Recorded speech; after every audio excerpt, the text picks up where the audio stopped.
reminder while we're here, we people want to be advocates for water quality. And one of the keys to water quality that people don't think about is hydrology and hydraulics. So kind of what got me to this point is that, you know, I started with our department in '96. In '98, I had to go to the opportunity to go to Dave Rosgen's stream classification training or workshop up in Colorado. And it made an impression on me. I really liked what it was about with the natural channel design. And while in the TMDL program, we didn't have the opportunity to do that at the time, now with the advent of the TMDL alternatives, we do. And but the one thing that did, you know, stay with me from that is that you really get a good understanding of how rivers work and why they do what they do. And sometimes it's contrary to what somebody might think, just out there every day. Because we see it, it looks like the same old thing every day, but it's changing slowly.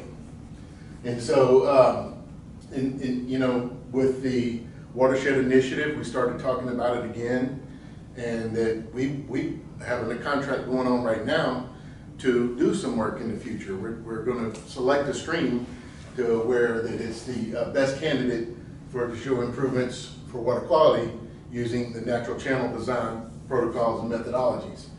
And so we're in the middle of that right now. The idea is that we select one or two from this, and we'll work on the next steps of doing that work and that contract in the future. So when I did that, when we started working on that, I said, well, and one of the things too is as a result of our original training, we always send our staff to this workshop for Dave Rosgen and supplied Fluvial Geomorphology. And so I figured I needed to review, so I did in October, and a lot of these slides are from that presentation, but a lot of it's from my memory of the class, and I kind of stole the slides and morphed it into, you know, this presentation. And so the pictures you see there are the pictures I took during the training. The guy up in the top right is Dave Vitalstock. He's kind of the guru. He's a Dave Rosgen disciple to some degree, although they don't see eye to eye on things. And I would say he was a bit more practical and streamlined about doing this work, and he's very passionate about it. The guy in the, more towards the middle is, you might recognize his family name. Some of you might know Max Forbes or Pat Forbes. Well, that's Lee Forbes. He's Pat Forbes' brother, Max's nephew. So we are contracting with these folks right now, and we're pretty excited about it. So what is fluvial geomorphology? It's the study of landforms and how running water forms those landforms. Fluvial means action of running water, geo, earth, and morph, formation. All right. These folks here are just people that are been around the industry a long time. I think another guy in the top left is Dave Rosgen, Cowboy Dave we call him. Short guy, big cowboy hat, and very straightforward. You had the opportunity to meet him, didn't you? Mm-hmm. And you? Yes, I met him with the first class. Yeah. He has several classes. Yeah. He also did workshops on trout fishing. He had a ranch up in Colorado, yeah. And I think this guy on the right is Luna Leopold from the USGS. They were good friends. And so first question, first opportunity, and I'll let one of y'all fire it at him, but what's the purpose of a river? To convey water runoff from a watershed. Yeah. Yeah. What else? And to provide habitat. It's a good answer too. Come on, one of you three. What about regeneration marsh with sediment? Your natural barriers. Which Yeah, is y'all thinking good, you know. Y'all thinking good, but don't answer to treat wastewater. Create. So go ahead and hit it one time. It's the action. Create the Convey water. Create landforms. Convey water. All right. Yeah. That's one answer. Honora? Create landforms too. Yeah, it does that in its process. Carry sediment. What it does here? Attenuate energy. So that's its basic functions. And so when I say, you know, a lot of times I tell people, you know, all this dredging and stuff, that gets done without any of this being taken into consideration. And it does it by a given set of mathematical equations, the way it generally functions. But natural channel design also involves dredging, but it's with these things taken into consideration. Because if you don't take these things into consideration, nature always does. And so, go ahead and get the next one. Another opportunity, and you know, did we miss somebody need no chocolate? I gave Honora hers, but I didn't think anyone else said it correctly. You had good answers though, you did, really. Why do streams meander? Landforms that they're maneuvering through. This one's really hard, y'all. To attenuate energy. I meander when I'm off balance. That's what I'm thinking, that's when you get an overflow. When I'm off, the reason I'm off balance is because they vary. Yeah, but because of too much volume. Seeking the shortest path, but around all kind of things, Yeah. because of the landforms. It depends. So, all right, anybody else want to throw an answer in there? Sheer stress, what What? Sheer stress. Bing. I saw that. Chunk, get one? There you go, Mike. And what's the last one, I think? Valley slope versus channel slope? Well, that's what I So it's said. energy. Yeah, yeah. Well, I'm not gonna throw it section. I can, Is there another because one? I get pinged on the back of the head. Nope, that's the next slide. So all these things, you know, it depends. So the stream forms based on the sediment it's carrying, the sediment that's on the bottom, all of these things. You know, you got the valley slope, then you got the channel slope. So all of these affect why it meanders. What type of sediment's in the area? You know, is it alluvial like here? Is it colluvial, a lot of rocks and bedrock? So all of these things determine how the channel forms and how it meanders. Then you got other outside influences that may have been put on it by other constraints. So stream orders, the Strehler stream order, there's 12 orders. The first through third are generally headwater streams. And the way this works is you see the top one, it's a first order stream, it's a headwater stream. So to form a second order stream, you have to have two first order streams coming together. Okay. And then to form a third order, you have to have two second order streams coming together. It can't be a second and a first. So with that in mind, I know y'all gonna get these. What order of stream do you think the Ohio River is?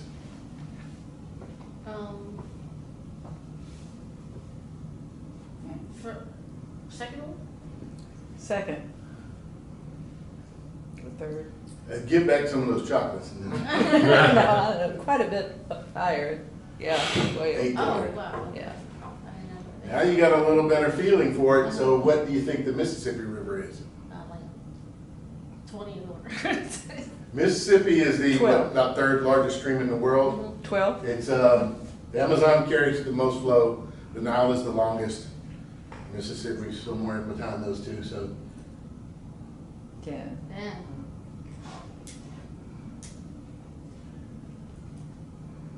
yep. Amazon's 12. Throw one of these folks over here. They tried. Oh, yeah. Oh, yeah. What? Ooh. Whoa, Yeah. dang. Oh, better than Mike, I'm sorry. All right, so the stream classification, there's many different types of classification systems. One is not better than the other. They're based on different parameters, and some, you know, they have their strengths based on how they were developed. Just Rosgen's is the one that's used most in the industry, so it's kind of like, you know, Microsoft, you know, things. Maybe that was not a good comparison, but. So why are we worried about this? You know, from our perspective, the streams that are in peril, hydrologically and hydraulically, can have these types of impairments. A lot of these surprised me. I understood dissolved oxygen, but some of the others, you know, kind of surprised me. But basically, anything that's attached to the sediment, that it, you know, the sediment is the big thing that's getting moved, and so it can increase, you know, or cause or exacerbate these impairments.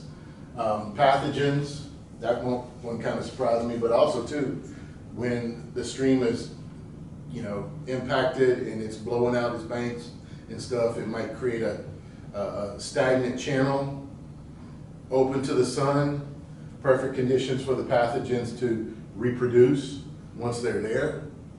Dissolved oxygen, again, changing the channel, you know, the dimensions can reduce reaeration. And then metals, habitat alterations, temperature, pH, and nutrients. Of course, nutrients being probably the more obvious one, more well known. And a reduced biologic community. So it's not just the fish and stuff, it's the macroinvertebrates and the things that are necessary on the channel bottom, that debris that people sometimes complain about, that is necessary for the beginnings of life.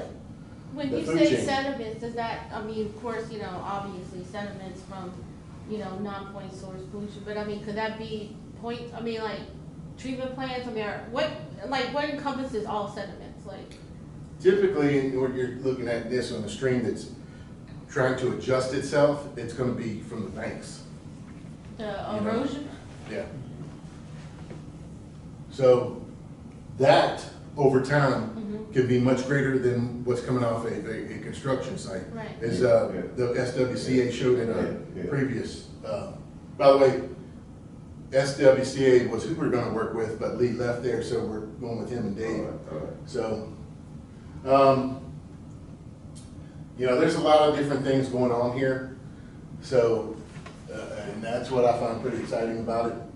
So, go ahead, next one. So, just a couple of stream classification systems. I don't really know a lot about these first two, but those are the constraints upon which they developed their classification system. Shroom being alluvial channels and meandering straight and braided. And then Montgomery and Buffington being alluvial, colluvial, bedrock channels. And then Rosgan pretty much covers all of them. This is the book we used, and I still have mine. Okay, you're ready to fire it at somebody. What's the difference between alluvial and colluvial? Tidal lines? No, well, it could be that way, but you know, what is an alluvial channel? What is a colluvial channel? A lot of rivers and stuff. We're in alluvial now. Alluvial is more like down here in Mississippi River, big floodplain, Yeah. a lot of silt and, you know, sand, silt and clay. Colluvial is like more Alluvial be higher altitude. higher altitude in between the mountains, Yeah. very little Yeah. floodplain, a lot of bedrock and boulders and stuff like that. Oh, Mike. That's how some of them rocks made it to Shreveport. So would a Probably glacial, the Red glacial River? be, Huh? a glacial river Think be about that. more of a colluvial? Up there in Shreveport where they got that big. I know Well, they're like the Red braided. Rivers and They're usually like a braided stream, but It that would be depends considered on where it's colluvial? at, you know, I mean, if it's end up in the mountain, yeah. You know, there's no floodplain, the valley slope alongside it is very narrow. Whereas here, we've got, typically have those wider floodplains and a stream that's more natural. Why do we care about all of this in stream classification system? I'm just talking about stream classification system because the elements into learning, that go into learning this, you get a better understanding of why rivers do what they do. So why do we care about this? Well, communication is one. And also just in how you're going to deal with the river. Different types of rivers have different properties. Yeah, What? get ready to take the. that was me. That was me. That was terrible. I My hand. Here, let me hand it to her. Throw, he didn't know whether to throw overhanded or underhanded. It's soft. He shot putted It's it. a soft melt. So, communication, yeah. We want to talk about this, share the information. Right? So we can predict the behavior of a stream. Oops. We can predict the behavior of the stream. If we know what, class it's in, when you know what these constraints put on it, what the river's gonna do. Go ahead. We want to describe the existing conditions and trends. I mean, think about New River, we can classify that and see what's going on, Want to know expected outcomes, and if we want to restore the stream, we want to look at, describe the restoration goals, we got to know what it should be, or what it had been, Natural flow. what it should be, where we want to get to, and then we can have a plan on how to get there. And understand, when this is used, natural channel design doesn't solve anything. It puts the river on the right trajectory to resolving its issues, to achieving stable conditions. That's what a river wants to do. It wants to erode, it wants to deposit in a stable manner, That's always going on. But you don't want these big blowouts and things like that. It does it in a stable manner. The channel dimensions are pretty much maintained over time. So with the natural channel design, the idea is to get it to work, doing the work itself and getting there. It's not to make it what it once was naturally, because you have to consider the constraints that man has currently put on it. If it develops right up to the bank, then you ain't gonna get to what it was naturally. But what they typically do is they have to, in that situation, this is why it's good in urban situation, they have to go down with it. So they dredge it out and they're creating a new floodplain in there with the channel inside that. It's kind of what the river would do normally on its own. And then research tool. Anything else y'all think of?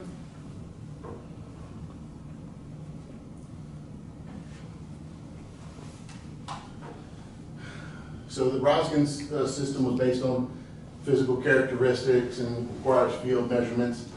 And the term bank full is very important. And so what is bank full? Go ahead. Oh. With depth. So these are the factors you got to look at and measure when you're out there doing the stream classification.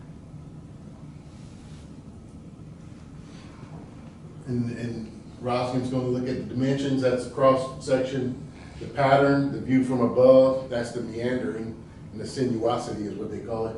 The profile, riffle and pool, looking from the side, and then the bed material. Again, that bed material is going to have a lot of determination on how the river forms. What is bankful and why is it important? Go ahead, David. Oh, that's one. Yeah. Right hands. So bankful is essentially it's where the river just starts to break over into the floodplain. And it's where most of the work is done. Most of the sediment load is done, carrying that sediment load. And many factors, it's useful, many factors correlate to that. And so, in predicting the behaviors, you can tell if the stream is aggrading, that's depositing material, or degrading, it's scouring out. It's critical to that dynamic equilibrium. Again, it's not doing nothing, it's eroding, it's depositing, but it's doing it in a stable manner. And it's access to a nominally wide floodplain. Go ahead. It's just a diagram. So when you're, and we'll talk about this later, but you want to get that bank full depth, and it's usually to, you got to identify this point here, approximately. And you look at the vegetation, you look at the slope here, you look at the material, the bed material, And then once you identify that, you're gonna measure the width, the bank full width, and the bank full depth to the deepest part of the channel. And then, once you have that information, 2 times the bank full width is about where your flood prone area will be. So if you take that, you know, up to about here, it's twice, then that's about even with this floodplain area. And so you're gonna have that floodplain width, and that's going to go into one of the calculations you do. That's called the entrenchment ratio. Except down on the coast, it's not exactly like that. Yeah, it doesn't. It slopes away, not up. A lot of this classification is not going to apply in the coastal area or the marsh, but a lot of the essential elements still do. That's one of the things at the Stream Restoration Conference, we've worked with Pond Stream Conservancy. They're going to have an excursion going out to the Bayou St. John restoration. So, and that's more urban and marsh situation. Again, it represents the break between the channel and the floodplain. It's assumed to be equal to the effective discharge. And it's where most of that channel forming activity takes place. You know, the return period on this is about 1.5 years.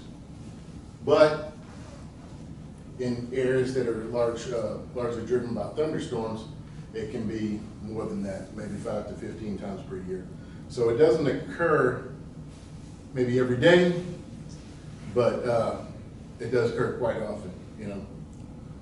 And then this is something that's changing though with climate change, and it's less predictable as to how frequently that's going to happen. No, I don't see it changing much. But if the rainfall extremes, I mean the flashiness of the rainfall extremes happen more Well, frequently. it's when you're doing this, you're talking about ratios. The ratios remain the same.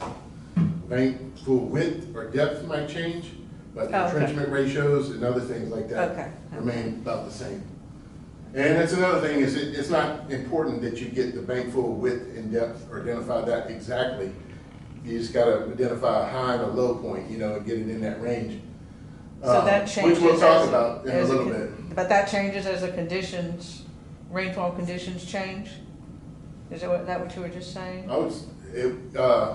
Like if the rainfall depends on frequency drainage and quantity changes from what it's been historically, would that change those? I can't say that it has changed, or it's been documented where it has changed.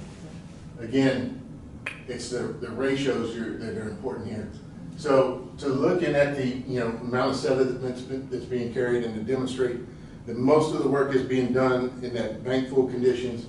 So if you look at this pink line, that is showing the transport rate, and you see as the discharge increasing, yeah, it makes sense that it's carrying more sediment. But these higher flow rates occur less frequently, you know? And so when you take this frequency line, that's the more frequent time occurrences occur around that bank full flow. And when you multiply the two lines, you see that the amount of transport that is sediment that's being transported is going to occur, the greatest amount is going to occur right in this area somewhere where you're having around this bank full discharges. So the point is, yeah, a storm like, what was it we had with in 2016? 1,000-year per se. Yeah, that can do a lot of change to the channel, but over time, the bank full flows is what does the work. And that's where these channels that have been changed, they're trying to achieve the stability they once had. You know? Well, that would change too if you have the changes in the runoff going into a stream, just from development. Yeah. And so that's what natural channel design goes to address. So If you're concerned. a lot of things that are done to address flooding, they focus on the water coming across the land before it gets to the channel, whereas natural channel design focuses on the water in the channel. All right, we can go to the next one. So it's just some diagrams in here, kind of where, again, I stole these slides, but, you know, they were, I have a right to use them now, but, you know, they just identified where the bank full, was in this channel. And, I'm not gonna try to verify it from this image, Yeah. but you get an idea. Basically, you can go on to the next one. There's some more, and I'll look at this one for a minute. So, remember I said you want to get it in the general area where it is. You may not be exactly right. It's somewhere between the top of the deposition and the bottom of the scour line. And so here, that looks like there might be some deposition in there, I don't know. But you want to look at the point bars too, and you can see the deposition. And then in some areas you might see, I don't know, maybe there's some scouring going on there. So you might have a range of a couple of feet there, which you're close enough. All right, go to the next one. This looks like it's about to get into the floodplain, so that looks like it's a bank full flow. This one makes more sense to me.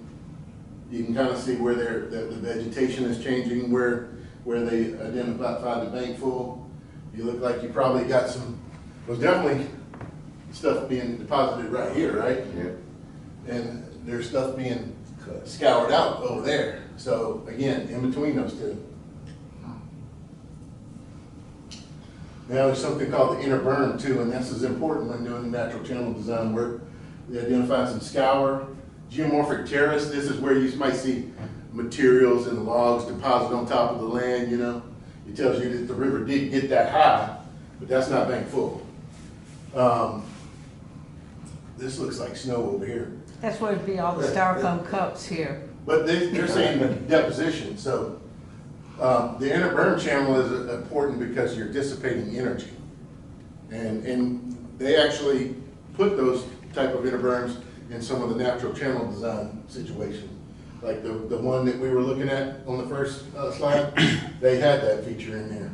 And what they do is they'll maybe take logs that were laying around and, you know, dig out a hole in the bank and bury them in there. They like to use natural materials when they can. Natural local materials. So it's just a profile of that same situation. Again, somewhere between the deposition and the scour lines. Bank full and terrace. Nice pictures, I like the pictures themselves. So now we can talk a little bit, and there's got some more slides on this, of like when a channel is, what stages does it go through when it's degrading, basically, you know, when it's had these constraints put on it, you know, more flows going to it. Sometimes less flow could be going to it, you know. Sometimes when you dredge out a channel, it'll actually decrease the flow because it interrupts that relationship between the groundwater and the surface water. So, you know, they show the hydrologic floodplain where the bank full channel is. So if you look up here, at the top you got a wide floodplain, a little channel where the bank full area is. And what it typically does, it goes down first, meaning it's degrading, and then it blows out the banks, it goes wider, and then it goes down again. So that's what you have here. It's blown out, and then it's formed another channel in the middle there. Any questions? Am I speaking clearly, or does it make sense? Sometimes I wonder. So, entrenchment ratio, that's the width of the flood-prone area divided by the bank full width. So again, you got the bank full depth, go up 2 times that, you can take a level and get where that falls on the land, that's your width of the flood prone area. And then, and drain ratio is one of the first things you look at when determining what class the stream falls into. Yeah, this is the action one. You can click on it again. Just shows what the bankful width is and then the flood prone area approximately. So streams normally have riffles, so they're important in the stream too.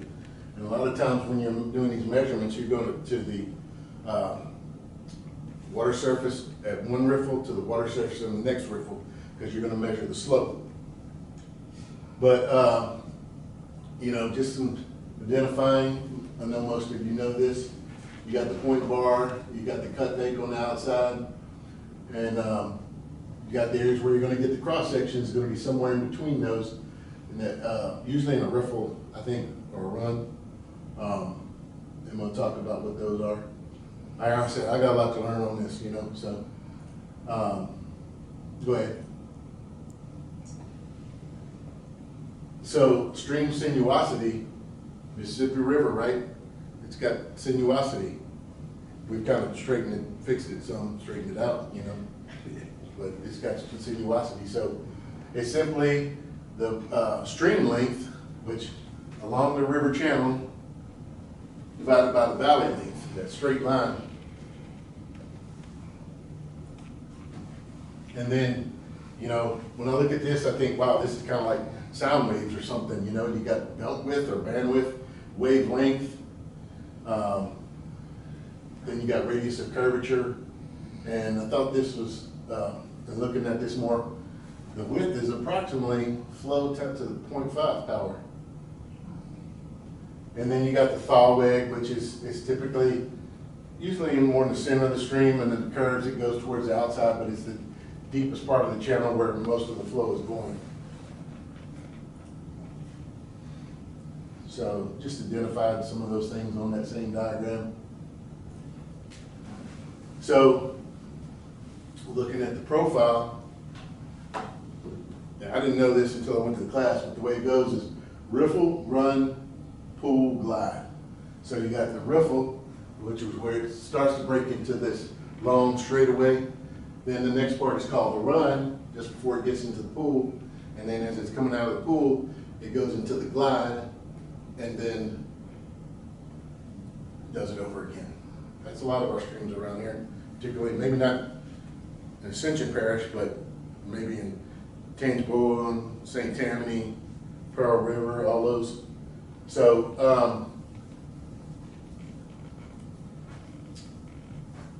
pool slope ratio, that's not really, doesn't go into the calculations that we're gonna go into, but you got an idea. Any questions, you know? Yeah, one of the things I think that too here in Louisiana, at least coastal area, is that whole slope is like at most a foot or two. Mm-hmm. And that's what causes a lot of the thing being really different here, because it's so flat, you don't have that elevation change. Yeah, the tire zone. You take one to Mr. Buras.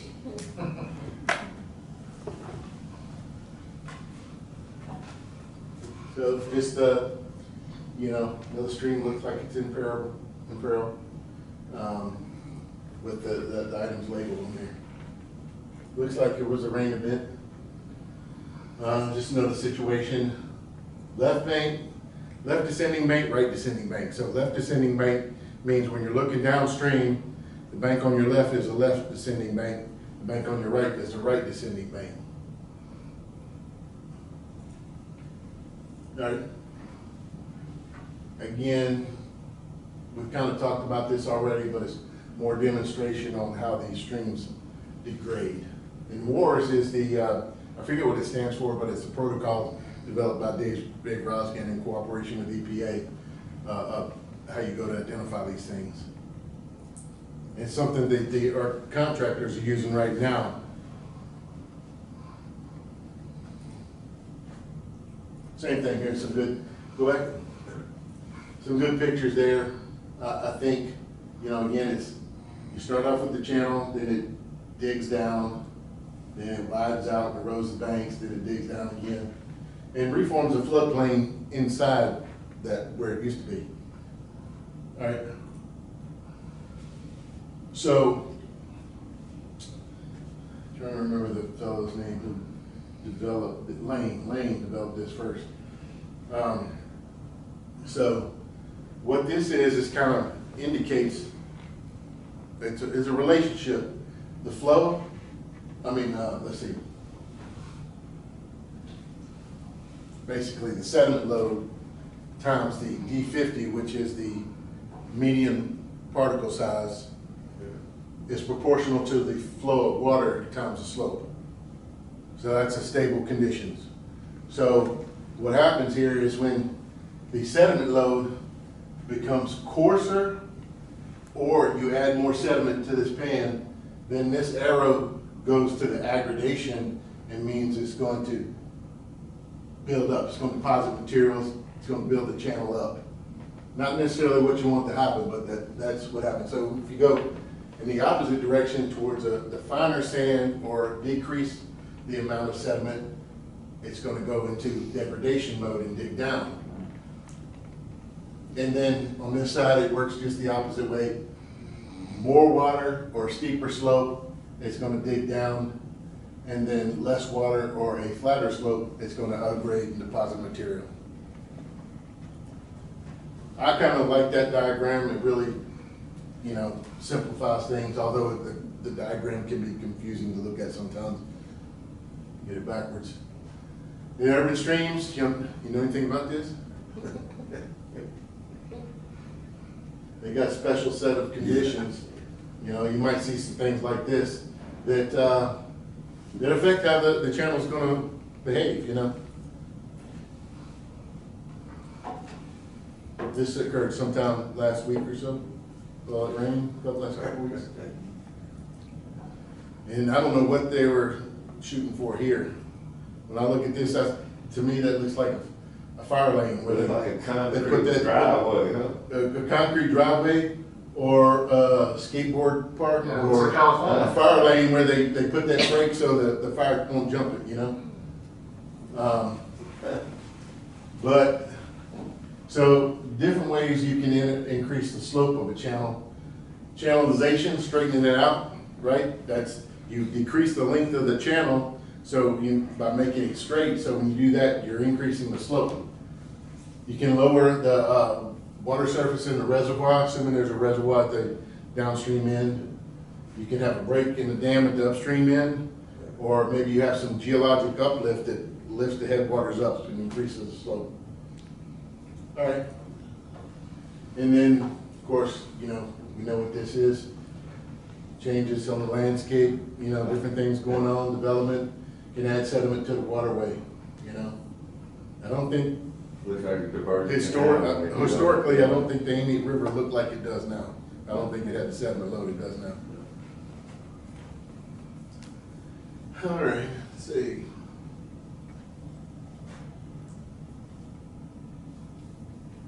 This is just another presentation of the things that we've already discussed. Base flow is not to be confused with bank full flow. All right. Now this is a picture I like and I put in here because when they concrete line these channels, the example I think of is, I used to live off the right side when they put in that Winn-Dixie down there and they widened the channel and all, and they had a big storm event and it filled the whole thing up to the brim. I thought it was going to go over, but it didn't. Next thing you know, all kind of mud in there. So I'm like, what good is the channel? It just took away a bunch of the capacity. But then you see this start deforming. The river's doing its thing. Started growing trees It forms it forms a channel within a channel. Yeah. And it started growing trees back here behind the Winn-Dixie. Yeah. In the And channel. so this is what you'll see in those situations, or in something like the Ward Creek where they widen it out. Yeah. Is to start to form a channel within a channel, because this is an over design, right? The channel's not having enough flow to properly maintain this part of it, so it works within it. So when you're working on the stream classification, the first thing you do is look and see identify if it's a single channel or a braided channel. I know you know what this is for sure with your past field work, but I know y'all have a lot of braided channels around here like that. The one that comes to my mind, there's two that come to mind. It's basically multiple channels, you know, crisscrossing. Pearl River and Dugdemona River. In low flow conditions, the Dugdemona, when we surveyed it, it was a braided channel. Where is that at? North Louisiana. So you do that, and you'll see from the chart we're going to look at, then that limits you to 2 classes. Then you want to calculate the entrenchment ratio. It further narrows it down. Each one of these calculations narrows it down a bit further. Then you want to calculate the width to depth ratio and the sinuosity and the surface slope. And the funnest one is the median size of the bed material. So depending on how wide the stream is and stuff, it determines how many measurements you got to make, how much, what percentage, and then like if 70% of your channel is in riffle and 30% is in pool, you're going to measure 70% of those. You're going to make 70% of your material size measurements in the riffle and 30% in the pool. And so what you do is, and when we did it out there, we had to make 100 measurements, crisscrossing back and forth across the stream. And we did them flow measurement and all, and all, but and the channel measurement. But you start at the very edge of the bank, you know, that might be fine material, maybe too fine for you to measure. Yeah. Then you step out a couple feet. Without looking, you reach down and pick up the first thing you touch. Measure it. Might be 9 millimeters, might be 70 millimeters. And so you do that for the 100 times or whatever it is. And then from there, you make the calculation of what the 50th percentile of that is. And so then it falls into one of these classes. And most of ours are going to be here in sand or silt clay, you know, maybe some gravel. But so there's actually some getting out in the streams. When I did it, you know, we were in Colorado and it was a lot of rocks and stuff. I wasn't feeling too good at the time, so I was rough. I had some water shoes that they told me to bring old tennis shoes. And, you know, don't worry about boots or anything, just get wet, get in the stream, bring old tennis shoes because they're going to be roughed up, you know. But you can see if it's a braided channel, it falls into one of these two. So you can get rid of the others. And understand that a channel is not going to be the same class from the headwaters to the downstream end. It's going to change. So just another representation of it that gets a little more into it. This is the main one. So multiple channels, but let's say it's a single thread channel. You've got an entrenchment ratio that's 1.8, which is moderate. So it's going to fall into one of these 3. And then you're going to look at your width to depth ratio. It's greater than 12. And these are kind of generalities. So let's say it's 15. It might be somewhere between, that's great, no, greater than 12. So it would fall into this one. You might have a case where it's less than 12 and you're trying to identify, does it fall here or here? But then you would look at the sinuosity, and that kind of helps clarify things a bit. If it's greater than 1.2, it's going to stay here in the B category. And then you start looking at the slope, and then you're going to, you know, that's going to put it into one of these 3 lines. And then, you know, let's say if it's 0.03, it's going to be in this column, and then, you know, if it's sand, it's going to be a B5. So that's how it works. It kind of filters itself on down. And that's why I say getting exactly right on the bankful width and depth is not important. It's all going to be general. So regional curves is another thing that I've got to look into some more. That's it. What it does is you make all these measurements at multiple locations, preferably where you got a good USGS gauge reading curve.